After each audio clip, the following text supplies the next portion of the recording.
कि हमारे गुरु हमारे नेता का अपमान हुआ है, इसको किसी भी कीमत पर हम बर्दाश्त नहीं करेंगे।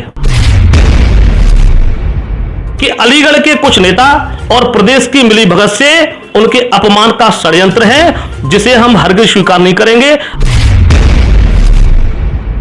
अलीगढ़ के ही लोगों ने अपने ही नेताओं के साथ मिलकर प्रदेश के लोगों के साथ राजू भैया जी का अपमान किया है, जो हमें कदाचित स्वीकार नहीं है।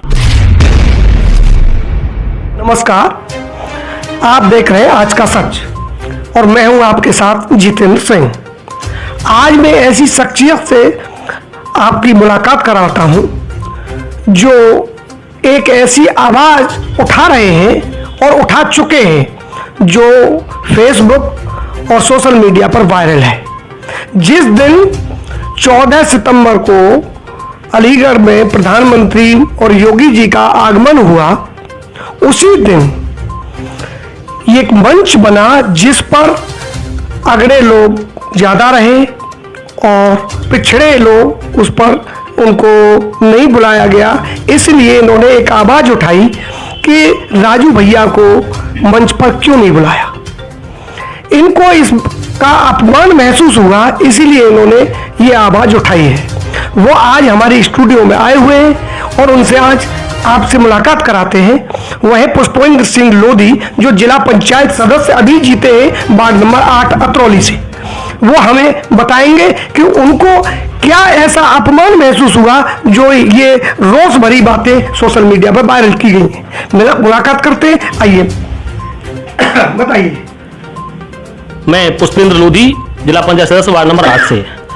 जैसा कि सभी को पता है कि अलीगढ़ में जिस समय देश के प्रधानमंत्री आदरणीय नरेंद्र भाई मोदी जी और प्रदेश के मुख्यमंत्री योगी जी की इनकी जनसभा होनी थी, तो वहां पर एक ऐसी व्यवस्था थी जिस पर सभी वीवीआईपी मौजूद होंगे। जिस समय बाबूजी श्रद्धेय कल्याण सिंह जी यहां से स्वर्ग सिधारे, तो उसके बाद जिस तरीके से भारतीय जनता पार्टी के नेताओं ने बाबूजी को सम्मान दिया, उसके बाद ऐसा लग रहा था कि राजू भैया जी को बाबूजी का स्थान तो कोई नहीं ले सकता, लेकिन कहीं न कहीं भारतीय जनता पार्टी के अंदर राजू भैया का कद बढ़ेगा और पूरा सम्मान पिछड़े वर्ग को मिलेगा। पूरा एहसास होने लगा था कि राजू भैया को भारतीय जनता पार्टी बाबूजी के स्थान पर पिछड़े वर्ग का नेता मानने को तैयार है। लेकिन हम जिस तरीके से सोच रहे थे कि भैया को सम्मान मिलेगा, मंच पर कहीं कोई स्थान राजू भैया जी को कहीं कोई स्थान नहीं मिला, उनका मंच पर नाम नहीं था। जब हमने फोटो उनको देखा तो और वो जमीन पर एक छोटी सी कुर्सी पड़ी हुई थी, वहां पर आदरणीय भैया जी खड़े हुए थे। उनको फोटो देखने के बाद हमें कष्ट हुआ और हमने उनकी पीड़ा को, उनके सम्मान जो अपमान हुआ था, उनके सम्मान को ठेस पहुंची थी, उनके सम्मान को ठेस पहुंचने का मतलब था कि पूरे क्षेत्र अलीगढ़ ही नहीं, एटा, कासगंज, बुलंदशहर, इन सभी क्षेत्र के लोगों में एक पीड़ा उठी और हमें लगा कि ये बात हमको उठानी चाहिए। हमने अपने फेसबुक अकाउंट से वो बात शेयर की। अच्छा, एक बात बताइए, यदि संदीप मंत्री जी मंच पर थे तो वो अपने पिता को मंच पर ले जाने के लिए नीचे क्यों नहीं आए? उसमें ऐसी क्या बात थी? क्या मंत्री जी अपने पिता का अपमान सहते रहे? देखिए, चूंकि मंच बहुत बड़ा मंच था, देश के प्रधानमंत्री और मुख्यमंत्री प्रदेश के मौजूद थे। यदि मंत्री जी अपने पिता के सम्मान में मंच से नीचे उतर के आते, क्योंकि कोई पुत्र नहीं चाहता मेरे पिता का अपमान हो, संदीप जी भी अपने पिता के सम्मान में प्रतिबद्ध थे।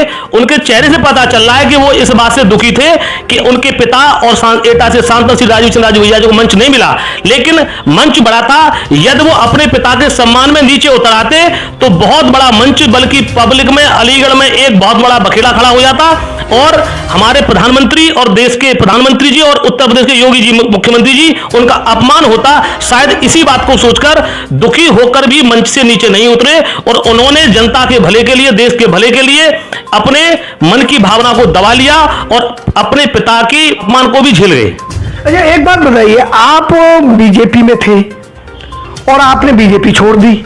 आज बीजेपी को लेकर के आपके मन में इतना क्रोध क्यों है? इस अपमान को आपको ही क्यों बुरा लग रहा है? इसकी भी तो कोई वजह होगी, आप तो बीजेपी छोड़ चुके। देखिए, हमने जो राजनीति की शुरुआत की वो आदरणीय श्री राजू भैया जी के सानिध्य में शुरुआत की। जिस तरीके से जिला पंचायत चुनाव में एक माहौल बना, हमारा टिकट कटा, हमने भारतीय जनता पार्टी छोड़ दी। उस नाते हम आज तक भारतीय जनता पार्टी के किसी भी मंच पर नहीं गए। लेकिन चूंकि राजू भैया जो हम अपना गुरु मानते हैं, उनके सानिध्य में राजनीति की है और कहीं न कहीं वो हमारे वर्ग और पिछड़े समाज का नेतृत्व करते हैं, उनका अपमान ना हम सहन करेंगे, ना उनके वर्ग के, हमारे वर्ग के लोग सहन करेंगे, ना अलीगढ़ के लोग सहन करेंगे, ना एटा के, ना बुलंदशहर के जितने उनके अनुयायी हैं, चाहे वो राजनीति में हैं अथवा नहीं है। उसी कड़ी में मुझे भी लगा कि हमारे गुरु, हमारे नेता का अपमान हुआ है, इसको किसी भी कीमत पर हम बर्दाश्त नहीं करेंगे। अच्छा, एक बात बताइए, यदि उस मंच पर मंत्री जी के अलावा जो उनके बेटे संदीप सिंह हैं, उसके अलावा भी उस मंच पर जितने भी अलीगढ़ के सांसद या विधायक जो मौजूद थे, वो मेरी नज़र में तो राजू भैया से सभी जूनियर हैं। उन्होंने भी कोई आवाज नहीं उठाई। उस पर आप क्या कहेंगे? देखिए, मेरा मानना यह है कि जिस तरीके से मंचासीन जो लोग थे, चाहे वो अलीगढ़ के सांसद हों, हाथक से सांसद हों, बाकी जिले के और भी विधायक हैं, वो सभी लोग, आपकी बात एकदम सही है कि वो जूनियर हैं, लेकिन जूनियर व्यक्ति, उनको भी आवाज राजू भैया के समान उठानी थी, उन्होंने नहीं उठाई।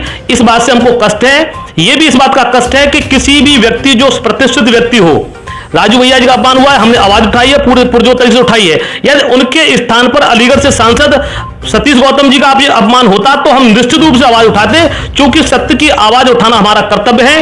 नेताओं के मान सम्मान, चूंकि हमने उनको सांसद बनाया, अपने वोट से बनाया है, अपने जुझारूपन से बनाया है, तो उनके सम्मान की रक्षा हमको करनी है। सतीश गौतम जी भले ही हमसे मतभेद रखते होंगे, लेकिन हमें कोई मतभेद नहीं है। जब जब उन्होंने गलत अपनी टिप्पणी की, अतरौली में एक टिप्पणी की थी कि ऐसे लोगों को सिरबट्टा के नीचे घिस देना चाहिए जो हमारी बात नहीं मानेंगे, उस समय मैंने ऐतराज किया था कि सांसद जी आपकी बात गलत है, आपकी भाषा गलत है। उस समय हमने तब आवाज उठाई थी। आज राजू भैया का अपमान हुआ है, तब आवाज उठाई है।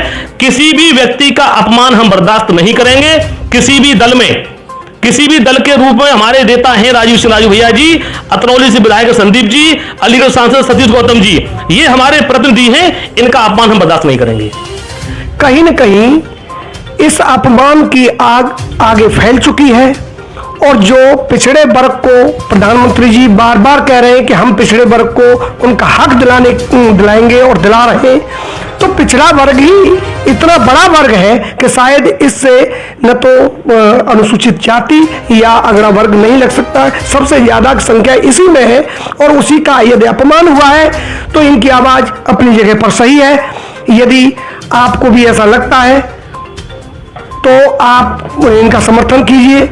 अच्छा, एक बात और बताइए, ये जो ऐसी भूल हुई है, इसे आप चूक मानते हैं या जानबूझकर किया गया षड्यंत्र, कि इसको किस तरीके से देखते हैं? देखिए, इतने बड़े कार्यक्रम में यदि किसी से चूक हो रही है तो वह व्यक्ति उस पद पर, उस दायित्व पर रहने के काबिल नहीं है। जिसने चूक किया सबसे पहले उसको निष्कासित करना चाहिए, भाजपा से भी और अपने पद से भी। लेकिन जहां तक मुझे लग रहा है कि ये चूक नहीं है, ये षड्यंत्र है। अलीगढ़ में भारतीय जनता पार्टी के अंदर ऐसे लोगों को जिम्मेदारियां दी गई हैं कि वो पहले से षड्यंत्रकारी थे और अभी षड्यंत्र में हैं। ये जहां तक मैं मानता हूं कि राजू भैया जी पिछड़े वर्ग से आने वाले बहुत बड़े लीडर हैं, और वो सभी वर्गों का प्रतिनिधित्व करते हैं। एटा से सांसद हैं, वहां के सभी वर्ग मिलकर उनको चुनते हैं, और राजू भैया जी ने कभी एक वर्ग और धर्म की राजनीति नहीं की। लेकिन जो मुझे लग रहा है कि अलीगढ़ के कुछ नेता और प्रदेश की मिलीभगत से उनके अपमान का षड्यंत्र है, जिसे हम हरगिज स्वीकार नहीं करेंगे। अलीगढ़ के ही लोगों ने अपने ही नेताओं के साथ मिलकर प्रदेश के लोगों के साथ राजू भैया जी का अपमान किया है, जो हमें कदाचित स्वीकार नहीं है। इसमें इनका कहना बिल्कुल सार्थक है। अपमान तो हुआ है क्योंकि संदीप मंत्री थे, परंतु उनके पिता का अपमान सहना पड़ा और उनको बुलाना चाहिए था। चाहे भले मंत्री जी को नीचे रख लेते, परंतु राजू भैया को मंच पर लेना चाहिए था। आप बने रहिए हमारे साथ, हर खबर सच के साथ। धन्यवाद।